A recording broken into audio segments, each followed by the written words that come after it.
अवधूत चिंतन श्री गुरुदेव दत्त. काल आपण तया गुरुमार्गा टेके जयाचा गुरुगोवा देखे तरी तयाचा मंत्र शिके येर निघे. तो ज्यांच्याच बडजाव पाहतो त्या गुरु महाराजांचा मंत्र घ्यायला जातो. तो मग आधीच्या गुरूंना डिवोर्स, त्यांच्यापेक्षा हे मोठे दिसतात. ते जर 3 स्टार असतील तर हे 5 स्टार आहेत. मग आधीच्या गुरूंना सोडून द्या, त्यांच्यापेक्षा त्यांच्याकडे बरे, यांच्याकडे खायला प्यायला मिळते, मोठ्या लोकांच्या ओळखी होतात वगैरे विचार तो करत असतो. केवळ स्वार्थपूर्तीची अपेक्षा. पण हे प्रकार श्री माऊलींना मान्य नाहीत, कारण तेथे आस्था नसते. सगळा स्वार्थाचाच खेळ असतो. जिथे जिथे स्वार्थाची पूर्ती होऊ शकेल तिथे तिथे तो पाखंडी फिरत असतो. म्हणूनच येथे त्यांनी असे सांगितले आहे की स्वभावे वाटे येता जरी वरपडा जाहला अवचिता तरी सकामही परी मागवता निघो विसरे. जो पाखंडी असतो तो निष्काम असून शकत नाही. एखादा मनुष्य पाखंडी आहे याचा अर्थ तो निश्चितच सकामही आहे. सकाम याचा अर्थ त्याच्या अंतःकरणात कुठली तरी इच्छा अपेक्षा आहे. तो काहीतरी प्रापंचिक इच्छा धरूनच आलेला आहे, भक्तिभावनेने आलेला नाही. या पाखंडी हा सकाम असतोच. त्याशिवाय तो काही अशा एखाद्या सिद्धस्थानी संतांकडे सद्गुरूंकडे जाणार नाही. व्यवहाराचा असा एक नियम आहे की प्रत्येकाला त्याच्या त्याच्या दृष्टीने एकेका विशिष्ट गोष्टीमध्ये रस असतो. त्या त्या गोष्टींच्या प्राप्तीसाठीच तो धडपडत असतो. मराठीत अशी एक म्हण आहे की कोणाला कशाचे तर बोडकीला केसांचे, तसेच त्यांचेही असते. बाकीचे तेथे काही का असेना, आपला स्वार्थ तेथेच भागतोय का हेच तो पाखंडी सकाम मनुष्य शेवटी बघणार. स्वार्थी डॉक्टरची गोष्ट. एका डॉक्टरची अशी गोष्ट सांगतात की त्याच्या हाताला गुण नसल्याने त्याच्याकडे एकही पेशंट येत नसे. त्याच्या दवाखान्यासमोरच अंगणात एक डेरेदार आंब्याचे झाड होते. उन्हाळ्याचे दिवस सुरू झाले. त्या झाडाला हेव्या कंच कैऱ्या लगडल्या. त्यामुळे इकडची तिकडची पोरे जमून त्या कैऱ्या पाडण्याकरिता दगड मारू लागली. त्या डॉक्टरचा कंपाऊंडर त्या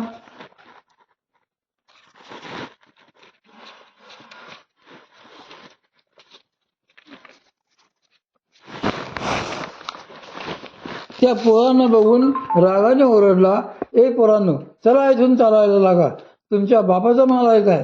ते ऐकून तो डॉक्टर धावत बाहेर आला व त्याला म्हणाला, अरे मूर्ख माणसा, तुला साधा विवेक नाही.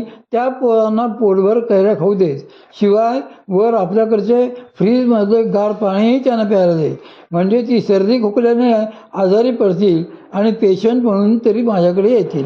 जो पाखंडी असतो तो असाच काम असतो. कोणत्या ना कोणत्या तरी लौकिक ऐहिक बाबतीतच त्याला रस असतो. मला हवे ते मिळाले की झाले, बाकीचे जग मग मसनात गेले तरी चालेल, अशीच त्यांची प्रवृत्ती असते. अशा पाखंड्याच्या अंतःकरणात आस्था उत्पन्न होणे हे सोपे आहे काय? पण तरी देखील सिद्धस्थानाचा महिमाच असा असतो की तेथे पाखंडी जरी गेला तरी काही काळ तो सगळे काही विसरतो. त्याच्या मनातल्या ऐहिक इच्छा तेवढ्यापुरत्या बाजूला पडतात. सत्पुरुष आणि सिद्धस्थानांचा प्रभाव. श्री माऊलींनी 13व्या अध्यायात महात्म्यांचे सत्पुरुषांचे एक विशेष लक्षण सांगितले आहे.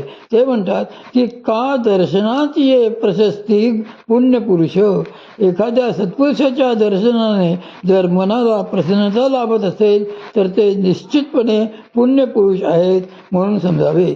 एखाद्या पवित्र स्थानी गेल्यानंतर जर तुमच्या डोक्यातल्या शंका कटकटी तुम्ही काही काळ विसरत असाल तर त्या ठिकाणी तप झालेले आहे, ते सिद्धस्थान आहे असे निश्चितच समजावे.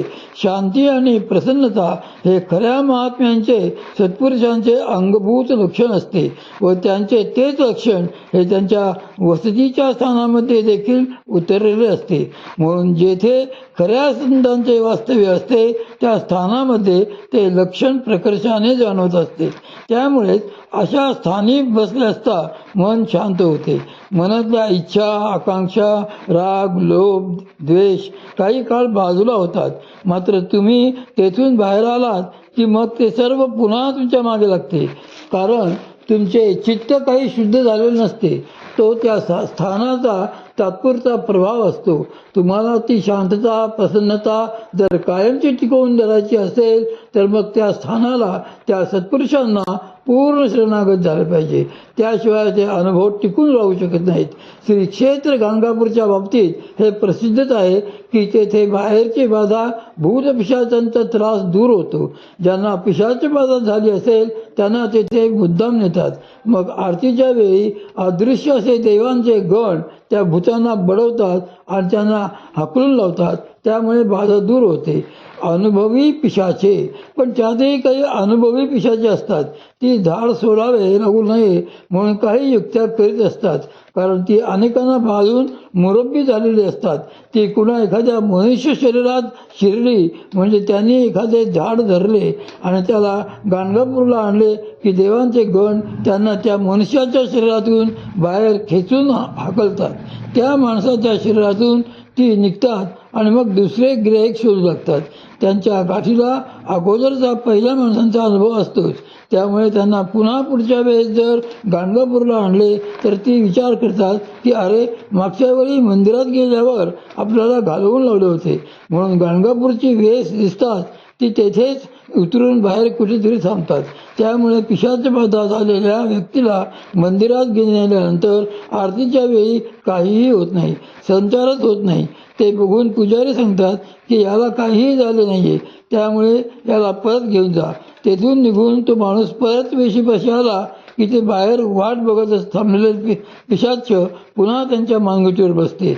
याच न्यायाने जेथे तपाची शक्ती असते त्या ठिकाणी तुम्ही जेव्हा जाता तेव्हा तुमच्यापाशी असलेली विकारांची भूते ही बाहेर थांबून तुमची वाट बघत असतात. कारण त्या स्थानातील तपशक्तीच्या प्रभावामुळे ती आत जाऊ शकत नाहीत. त्या तपोभूमीतून तुम्ही बाहेर पडलात की ते विकार परत तुमच्या हृदयात येऊन बसतात. ही विकारांची भूते जर कायमची दूर व्हायला हवी असतील तर ज्यांच्या योगे त्या स्थानी ती तपशक्ती निर्माण झाली त्या महात्म्यांना शरण जावे लागते. तरच त्यांच्या ठिकाणची तपशक्ती तुमच्या हृदयात संक्रमित होऊ शकते. म्हणूनच श्री माऊली सांगतात की जया आड जाता पार्था, तपश्चर्या मनोरथा, पाखांडिया ही आस्था समूळ होय. पाखंडी व्यक्तीला त्या स्थानी गेल्यावर तपश्चर्याची इच्छा होऊ लागली तरी त्याने तपासाठी तेथे बसायला पाहिजे. असा एखादा पाखंडी तेथे तपासाठी केव्हा बसेल तर जेव्हा त्याच्या मनात सारखे येईल की आपण तप करायला पाहिजे, इथे यायलाच पाहिजे, तेव्हा.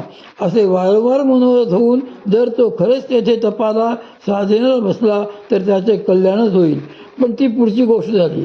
श्री माऊली जे स्थानाचे महात्म्य सांगता आहेत तेच एवढे विलक्षण आहे की एखादा पाखंडी असूनही त्याच्या अंतःकरणात ते स्थान तपाची इच्छा उत्पन्न करते. आणि ही देखील काही सामान्य बाब नव्हे.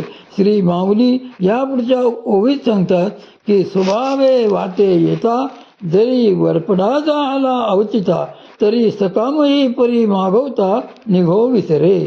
अशा सिद्धस्थानी एखादा सकाम मनुष्य थोडा वेळ जरी थांबला तरी त्याला तेथून हलावेसे वाटत नाही. जो सकामही तेथे त्या स्थानी स्वतःला हरवून बसतो. म्हणूनच त्यांनी अशा सिद्धस्थानाचे पुढचे लक्षण सांगताना असे म्हटले आहे की तरी सकामही परी मागवता निघो विसरे. आता यातून सद्गुरू श्री माऊलींना नेमके काय सांगायचे आहे ते आपण उद्या बघूया.